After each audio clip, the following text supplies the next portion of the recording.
काँग्रेसचा डाऊनफॉल सुरू. पार्थ पवारांची जहरी टीका. पार्थ यांच्या टीकेला काँग्रेसचा पलटवार.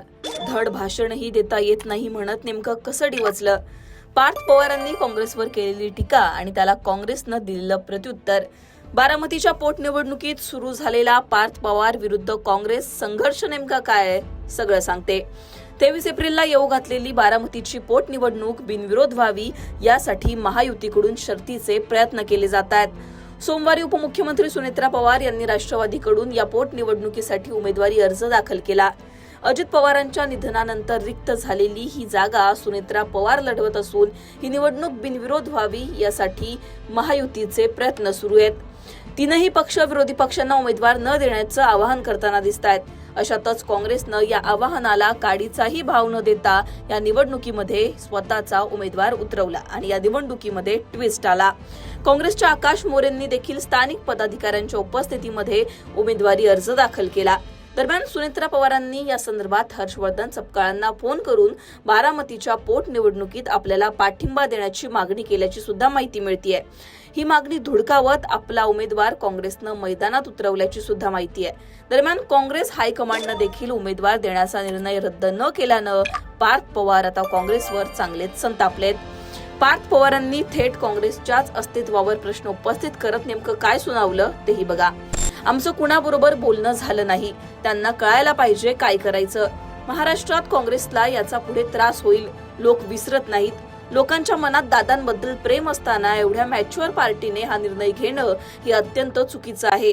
आपण कुणाला थांबवू शकत नाही. आम्ही याला सामोरं जाऊ. काँग्रेसचा हा महाराष्ट्रातील डाऊनफॉल आहे असं म्हणत पार्थ पवार यांनी काँग्रेसच्या अस्तित्वावर प्रश्न उपस्थित केले आणि काँग्रेसला चांगलंच सुनावलं. यानंतर काँग्रेसने आता पार्थ पवारांना काय म्हटलं तेही पहा. धड भाषणही देता न येणाऱ्या कुटुंबियांच्या पूर्व पुण्याईवर आताच खासदार झालेल्या मुलानं काँग्रेस पक्षाच्या डाऊनफॉल बद्दल बोलणं म्हणजे जरा जास्तच नाही का झालं. स्वतःच्या वडिलांच्या संशयास्पद अपघाती मृत्यूनंतर लगेच जमीन घोटाळ्यातील चौकशीतून बचावासाठी राजकीय सोय म्हणून शांत राहणाऱ्या महाशक्तीसमोर सरेंडर झालेल्या या कृतघ्न मुलानं काँग्रेस पक्षाबद्दल न बोललेलंच बरं राहील. या मुलाच्या वडिलांना न्याय मिळवून देण्यासाठी कर्नाटक सरकारनं त्यांच्या राज्यात FIR नोंद करून घेतला. तिथे सरकार काँग्रेस पक्षाचं आहे. काँग्रेस पक्षाचेच बारामती विधानसभा पोटनिवडणुकीतील अधिकृत उमेदवार त्या संशयास्पद अपघाताचा महाराष्ट्रात गुन्हा नोंद करा, निवडणुकीतून माघार घेईल अशी मागणी करतायत. यावरही या कृतज्ञ मुलानं बोलायला हवं.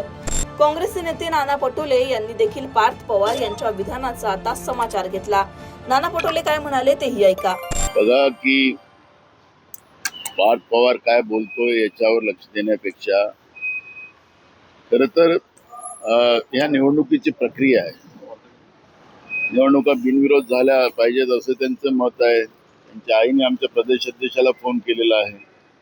पण अशा पद्धतीचं दबाव तंत्राचा वापर करून आणि काँग्रेसवर टीका करून हे काही प्रश्न सुटणार नाही. त्यामुळे पार्थ पवार वयानं लहान आहे आमच्यापेक्षा, त्याच्यामुळे मला त्याच्यावर काय काही प्रतिक्रिया देण्याचं काही कारण नाही. पार्थ पवार बोलले की काँग्रेसचा डाऊनफॉल होईल ज्या प्रकारे काँग्रेसने जी भूमिका घेतली उमेदवार देण्याची. ते वेळ सांगेल ना. त्याच्यामुळे कोणाचा डाऊनफॉल होईल ते वेळ सांगेल. त्याच्यामुळे त्याच्यावर प्रतिक्रिया मला द्यायचीच नाही. त्यामुळे बारामतीच्या पोटनिवडणुकीमध्ये आता आईसाठी पार्थ पवार चांगलेच आक्रमक होताना दिसतायत. पार्थ पवारांनी काँग्रेसला सुनावून काँग्रेसवर जहरी टीका केलेल्या पार्थ पवारांना काँग्रेसने देखील पलटवार जरी दिला असला तरी आता पार्थ पवार याला पुढे कसं उत्तर देतात. बारामतीच्या पोटनिवडणुकीमध्ये काँग्रेस विरुद्ध राष्ट्रवादी हा सामना पुढे कसा रंगतो हे पाहणं आता महत्वाचं असणार आहे. तुम्हाला याबद्दल काय वाटतं? तुमची याबद्दलची मतं कमेंटमध्ये सांगा. लोकमतला सबस्क्राईब केलं नसेल तर सबस्क्राईब करायला विसरू नका.